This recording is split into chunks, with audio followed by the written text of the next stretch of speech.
अगर सिद्दीक़ अकबर की बात हो और हिजरत की बात ना हो, उस सफर की बात ना हो, तो बात ही अधूरी रह जाती है। नबी पाक अलैहिस्सलाम को जब हिजरत का हुक्म दिया गया ना, तो सिद्दीक़ अकबर के पास नबी पाक तशरीफ लाए और फरमाया, अबू बकर मुझे हिजरत की इजाजत मिल रही है। कहते हुजूर क्या मैं आपका रफीक सफर बन सकता हूँ?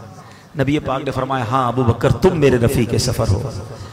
अब आप खुशी के मारे रोने लगे। हजरत आयशा सिद्दीका फरमाती, मैंने जिंदगी में पहली बार देखा कि कोई खुशी के मारे भी रोता है। अब ये सफर शुरू हुआ, मगर ये खौफ का सफर था, बताना नहीं था किसी को। रात को सफर के लिए गए। नबी पाक आज के हिसाब से जद्दा की तरफ गए, यानी एक ऐसा रास्ता इख्तियार करना था कि जो दूसरों को पता ना हो, नॉर्मल रास्ता नहीं था। अच्छा, वहां से होते हुए उससे पहले गारे सौर में चले गए। अब गारे सौर जो नहीं गए उनको तो नहीं पता, आज भी मुश्किल है। अब नबी पाक अलैहिस्सलाम जब उस गार की तरफ जा रहे हैं, तो सिद्दीक़ अकबर अर्ज़ करते हैं कि हुजूर आप मेरे कांधे पे तशरीफ ले आए। यकीन करें आज के दौर में अकेले चढ़ना आसान नहीं है। नबी पाक को कांधे पे सवार किया कि कहीं आका के कदमों में कांटे ना लग जाएं। अच्छा, इससे पहले जब गारे सौर की तरफ जा रहे थे ना, सिद्दीक़ अकबर ने एक बड़ा निराला अंदाज अपनाया। पहले आगे चलते, थोड़ी देर बाद दाएं चलते, फिर लेफ्ट पे आ जाते, फिर पीछे चलते। नबी पाक ने कहा, अबू बकर ये क्या कर रहे हो? कहते हुजूर जब मुझे ख्याल आता है कि दुश्मन आगे से हमला कर देगा, मैं आगे आ जाता हूँ। जब ये ख्याल आता है दुश्मन पीछे से हमला करेगा, हुजूर मैं पीछे आ जाता हूँ। जब दाईं तरफ दुश्मन का ख्याल आता है, हुजूर मैं दाईं तरफ आ जाता हूँ। कहा कि ए अबू बकर, तुम्हारा ख्याल ये है कि दुश्मन जब मुझ पर हमला करे तो तुम्हें तकलीफ हो, मुझे ना हो। वल्लाह हुजूर मेरी यही ख्वाहिश है कि आप पर किसी तरफ से भी हमला हो तो पहले अबू बकर उसको सहे। अल्लाह अकबर। नबी पाक ने अबू बकर सिद्दीक के लिए जन्नत की दुआ फरमाई।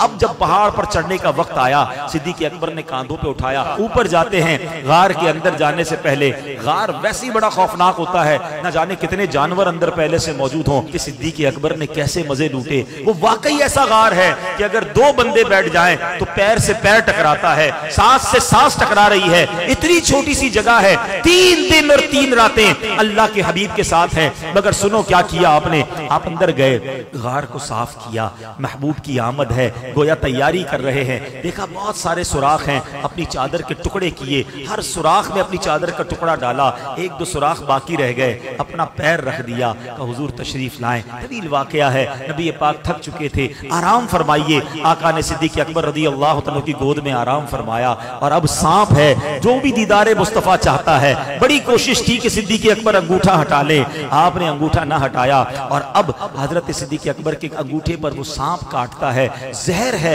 अब सवाल ये है, सिद्दीक़ अकबर से बड़ा मुफ्ती कौन होगा? फतवा ये है कि जान बचाना फर्ज है। सिद्दीक़ अकबर नबी पाक को अर्ज कर सकते थे कि हुजूर सांप ने काट लिया है, आप थोड़ी देर के लिए बेदार हो जाएं ताकि कुछ इलाज कर लिया जाए। आपके इश्क ने गवारा ना किया।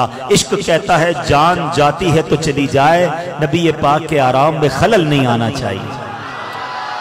मगर तकलीफ के आलम में आंखों से आंसू बहते हैं और वो आंसू नबी पाक के रुखसार पर गिरते हैं। आका आंखें खोलते हैं, अबू बकर किस बात ने रुलाया? हुजूर सांप ने काट लिया है। अल्लाह अकबर। नबी पाक ने क्या किया? अपना मुबारक लुआब दहन निकाला और सिद्दीक़ अकबर के अंगूठे पर लगा दिया। सिद्दीक़ अकबर का वो जहर का दर्द जाता रहा। सुभान अल्लाह।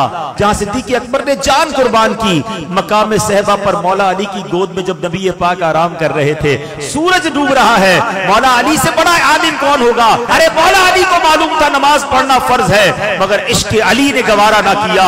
नमाज जाती है तो जाए, महबूब के आराम में खलल नहीं पड़ना चाहिए। प्यारे आका की आंख खुली, चेहरा अफसुर्दा है। ए अली क्यों अफसुर्दा हो? अर्ज करते हुजूर जब से ईमान लाया हूं अली की कोई नमाज कजा नहीं हुई। हुजूर आज सूरज डूब गया है, असर कजा हो गई है। अल्लाह के हबीब ने हाथ उठाए, हाथ क्या उठने थे, सूरज को वापस पलटा दिया। फिर असर का वक्त आता है, फिर मौला अली नमाज पढ़ते हैं। ये 2 अजीम वाकयात हैं, 2 सबसे बड़े हम कह सकते मुफ्तियों के वाकयात हैं। आला हजरत का कलम कैसे खामोश रह सकता है? आला हजरत से सवाल हुआ कि हुजूर जरा ये बताइए, जान बचाना फर्ज, किताबों में तो ये लिखा है, नमाज पढ़ना फर्ज, सबसे अव्वलीन फर्ज। ये दोनों ने क्या किया? एक ने जान खतरे में डाल दी, एक ने नमाज जाने दी।